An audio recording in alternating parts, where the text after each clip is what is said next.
बाग के बाद अब इंदौर में भी 90 डिग्री मोड़ का ब्रिज जैसा ही एक नया मामला सामने आया है। इससे पहले आपको भोपाल की तस्वीरें तो याद होगी, अब कुछ उसी तरह की तस्वीरें आप जरा ध्यान से देखिए। ये भोपाल की नहीं, ये इंदौर की तस्वीरें हैं। पोलो ग्राउंड पर पीडब्ल्यूडी की ओर से नया रेलवे ओवरब्रिज बनाया जा रहा है। इसका डिजाइन अंग्रेजी के जेड जैसा दिख रहा है। हालांकि अभी ब्रिज निर्माणाधीन ही है।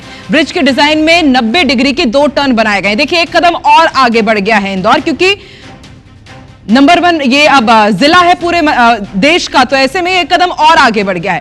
भोपाल में सिर्फ एक 90 डिग्री का टर्न था और यहां पर ब्रिज के डिजाइन में दो 90 डिग्री के टर्न बनाए गए हैं। मामला सामने आने के बाद अब पीडब्ल्यूडी डिजाइन में संशोधन पर विचार कर रहा है। ब्रिज का जायजा लिया आईबीसी 24 संवाददाता अंशुल मुकाती ने।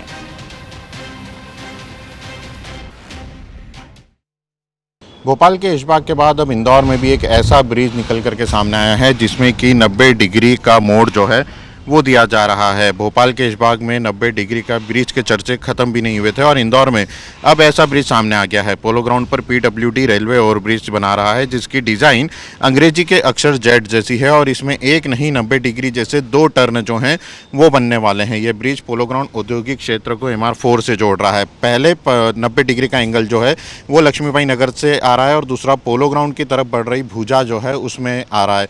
ये ब्रिज जो है उसको आप देख सकते हैं, ब्रिज की एक भुजा जो है वो सीधी चलते हुए पोलो ग्राउंड की तरफ जा रही है और इसी में एक पिलर जो है, पिलर नंबर उस पर जो है 90 डिग्री का एंगल दिया जाना है और उसके बाद दूसरी भुजा जो है वो उतरती हुई दिख रही है। जब ब्रिज की डिज़ाइन सामने आई है और उसमें 90 डिग्री के एंगल की बात आई है तो अब इसमें सुधार की बात जो है वो पीडब्ल्यूडी जरूर कर रहा है। लेकिन सबसे बड़ा सवाल यही खड़ा हो रहा है कि लगातार जो ब्रिज में 90 डिग्री के एंगल दिए जा रहे हैं, क्या उनको बनने से पहले डिज़ाइन फाइनल करते समय नहीं देखा जाता है? भोपाल में जब ऐशबाग का मामला चर्चाओं में आया तो उसके बाद इंदौर में भी इसी तरह के ब्रिज की जानकारी ये निकल करके सामने आई और मौके पर हम पहुंचे तो ये साफ दिखाई दे रहा है कि इस ब्रिज की एक भुजा जो है वो सीधी जा रही है और उसके बाद वहां पर 90 डिग्री का एंगल दिया जा रहा है और उस 90 डिग्री के एंगल के बाद दूसरी भुजा जो है वो उतरती हुई दिखाई दे रही है। यानी कि ब्रिज में एक तरफ 90 डिग्री का एंगल जो है वो तो आ ही रहा है, लेकिन दूसरी तरफ भी इसी तरह का 90 डिग्री का एंगल आ रहा है और अंग्रेजी के जेड अक्षर पर जो ब्रिज है उस तरह से जेड अक्षर ये बनता हुआ यहाँ पर पूरी तरह से नज़र आ रहा है। हालांकि ब्रिज की डिज़ाइन में संशोधन की बात जो है वो कही जा रही है। पीडब्ल्यूडी के अधिकारी कह रहे हैं कि जल्दी इस ब्रिज की डिज़ाइन में संशोधन किया जाएगा और 90 डिग्री का एंगल जो है वो नहीं दिया जाए। लेकिन सवाल यही है कि क्या जब डिज़ाइन फाइनल होती है तब अधिकारी उस डिज़ाइन पर इस तरह के 90 डिग्री के एंगल नहीं देखते हैं? कैमरा पर्सन संतोष जटवन के साथ अंशुल मुकाती, IBC 24 इंदौर।